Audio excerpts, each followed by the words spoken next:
The presence of Valanciunas as a playable center is going to be huge for the Lakers, who have wanted to add a center from the moment J.J. Redick took over as coach. Brogdon would be a more composed bench leader than Russell and could benefit from having his talents on display on the Lakers in a contract year. If there's any deal out there to improve their rotation, this is the one they have to pursue. Lakers exec trending insider. Lakers exec trending toward scapegoat status, per insider.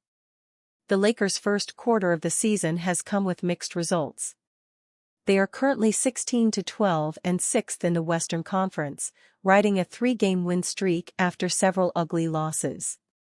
As with this season, they're expected to be in the contention conversation, but a string of events has put a key member of their front office into question.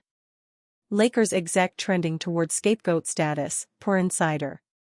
Buha, Pelinka may be fall guy at season's end. In a recent episode of his podcast Buha's Block, The Athletic's Jovan Buha discussed the narrative of a scapegoat for the Lakers' miscues over the last few seasons, mentioning how Russell Westbrook and Darvin Ham had taken the fall for the team's previous shortcomings. Now, if the Lakers fall out of contention once again, Buha believes the next scapegoat may come from the top of the organization. Last season, all the fingers got pointed at Darvin Ham, basically, for everything that went wrong. And this year, it's not really as clear of a scapegoat, and I think, depending on what they do over the next.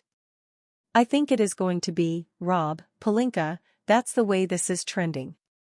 It was understandable, maybe a year or two post-Russ, kind of not having the best roster, not getting out of that mess.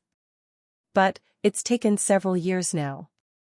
The Lakers have been on a roller coaster ever since reaching the pinnacle of NBA glory in 2020, from being bounced in the first round the following season due to injuries to making the Western Conference Finals after a 2-10 start in 2023. Pelinka, the Lakers' general manager since March of 2017, has seen it all while leading the purple and gold.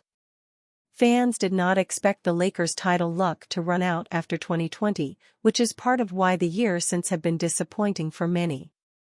Scapegoat argument holds up. Pelinka has embarked on several bold ventures to improve the Lakers, from the failed Westbrook experiment to hiring first-time head coaches in consecutive appointments.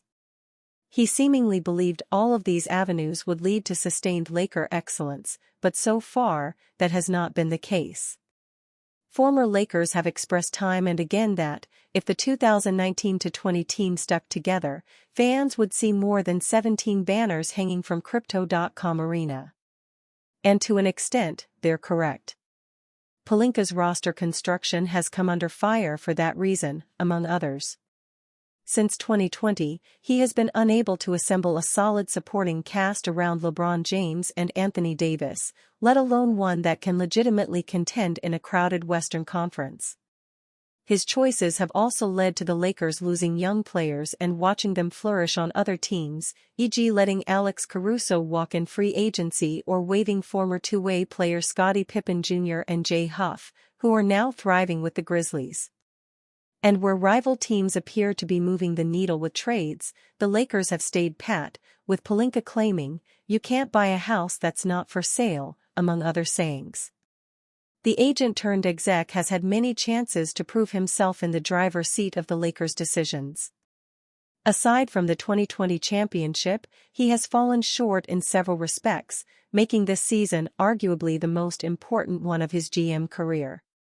With James set to turn 40 in a week and a 31-year-old Davis playing at an award-winning level, Pelinka has all the motivation he needs to truly maximize their championship window.